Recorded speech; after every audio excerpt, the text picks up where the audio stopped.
Hey guys! This week we are still hearing from Jack's perspective. So we're going to start on page 144 and it's called Ex-Friends. Bleeding scream. What the heck? Summer Dawson had always been a bit out there, but this was way too much. All I did was ask her why August was acting like he was mad at me or something. I figured she would know. And all she said was bleeding scream. I don't even know what that means. It's so weird because one day me and August were friends and the next day, whoosh, he was hardly talking to me. And I haven't the slightest idea why. When I said to him, hey August, you mad at me or something? He shrugged and walked away. So I would take that as a definite yes. And since I know for a fact that I wouldn't do anything to him to be mad about, I figured Summer could tell me what's up. But all I got from her was bleeding scream. Yeah, big help. Thanks, Summer. You know, I've got plenty of other friends at school, so if August wants to officially be my ex-friend, then fine. That is okay by me. See if I care. I've started ignoring him like he's been ignoring me in school now. This is actually kind of hard since we sit next to each other in practically every class. Other kids have noticed and started asking if me and August had a fight. Nobody asks August what's going on. Hardly anyone ever wants to talk to him anyway. I mean, the only person he hangs out with other than me is Summer. Sometimes he hangs with Reed, Kinsley a little bit, and the two Maxes got him playing Dungeons & Dragons a couple times at recess. Charlotte, for all her goody two-shoeing, doesn't ever do more than nod hello when she's passing him in the hallway.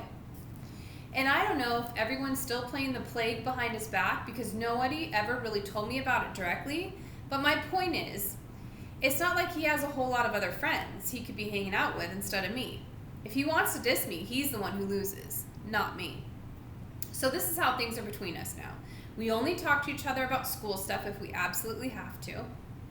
Like, I'll say, what did Ruben say the homework was? And he'll answer. Or he'll be like, can I use your pencil sharpener? And I'll get my sharpener out of my pencil case for him. But as soon as the bell rings, we go our separate ways. Why this is good is because I get to hang out with a lot more kids now.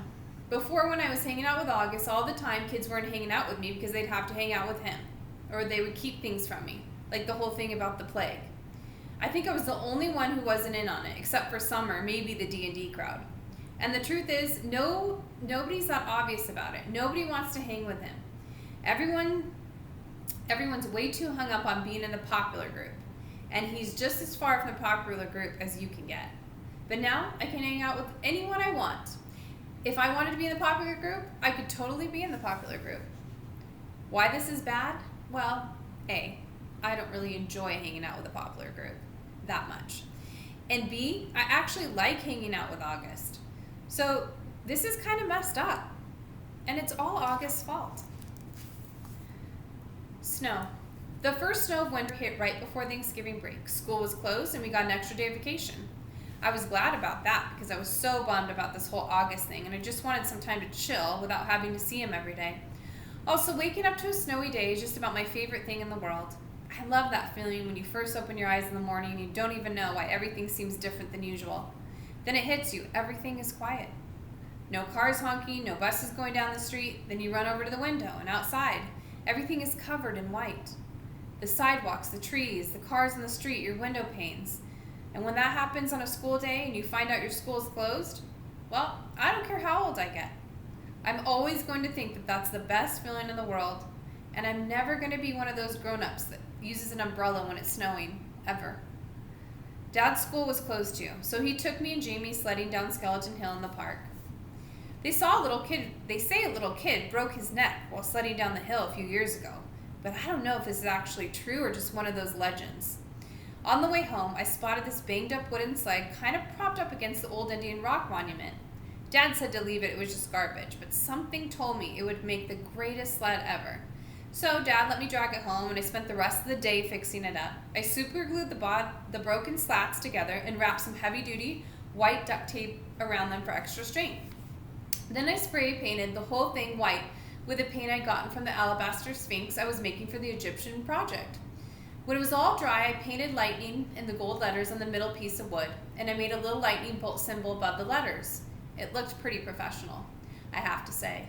Dad was like, wow, Jackie, you were right about the sled. The next day we went back to Skeleton Hill with Lightning. It was the fastest thing I'd ever written. So much faster than the plastic sleds we've been using. And because it had gotten warmer outside, the snow had become crunchier and wetter. Good packing snow. Me and Jamie took turns on lightning all afternoon. We were in the park until our fingers were frozen and our lips had turned a little blue. Dad practically had to drag us home. By the end of the weekend, the snow had started turning gray and yellow, and then a rainstorm turned most of the snow to slush. When we got back to school Monday, there was no snow left. It was rainy and yucky the first day back from vacation, a slushy day. That's how I was feeling inside, too. I nodded hey to August the first time I saw him. We were in front of our lockers. He nodded hey back. I wanted to tell him about lightning, but I didn't. Fortune favors the bold. Mr. Brown's precept was, fortune favors the bold. We were all supposed to write a paragraph about some time in our lives when we did something very brave, and how because of it, something good happened to us. I thought about this a lot, to be truthful. I have to say that I think the bravest thing I ever did was become friends with August. But I couldn't write about that, of course. I was afraid we'd have to read those out loud, or Mr. Brown would put them up on the bulletin board like he does sometimes. So instead, I wrote this lame thing about how I used to be afraid of the ocean when I was little. It was dumb, but I couldn't think of anything else. I wonder what August wrote about. He probably had a lot of things to choose from. Private school. My parents are not rich. I say this because people sometimes think that everyone who goes to private school is rich, but that isn't true with us. Dad's a teacher and Mom's a social worker, which means they don't have those kinds of jobs where people make gazillions of dollars. We used to have a car, but we sold it when Jamie started kindergarten at Beecher Prep. We don't live in a big townhouse or in one of those doorman buildings along the park. We live on the top of floor of a 5-story walk-up we rent from an old lady named Donna Petra, all the way on the other side of Broadway. That's code for the section of North River Heights where people don't want to park their cars. Me and Jamie share a room. I overhear my parents talk about things like, can we do without an air conditioner one more year? Or maybe I can work 2 jobs this summer. So today at recess, I was hanging out with Julian and Henry and Miles. Julian, who everyone knows is rich, was like, I hate that I have to go to Paris this Christmas. It's so boring. Dude, but it's like Paris, I said like an idiot. Believe me, it's boring, he said. My grandmother lives in this house in the middle of nowhere. It's like an hour away from Paris in this tiny, tiny, tiny village. I swear to God, nothing happens there. I mean, it's like, oh wow, there's another fly on the wall. Look, there's a new dog sleeping on the sidewalk. Yippee. I laughed. Sometimes Julian could be very funny. Though my parents are talking about throwing a big party this year instead of going to Paris, I hope so. What are you doing over break? Said Julian. Just hanging out, I said. You're so lucky, he said. I hope it snows again, I answered. I got this new sled that is so amazing. I was about to tell him about lightning, but Miles started talking first. I got a new sled too, he said. My dad got it from Hamacher Schlemmer. It's so state-of-the-art. How could a sled be state-of-the-art? Said Julian. It was like $800 or something. Whoa. We should all go sledding and have a race down Skeleton Hill, I said. That hill is so lame, answered Julian. Are you kidding, I said. Some kid broke his neck there. That's why it's called Skeleton Hill.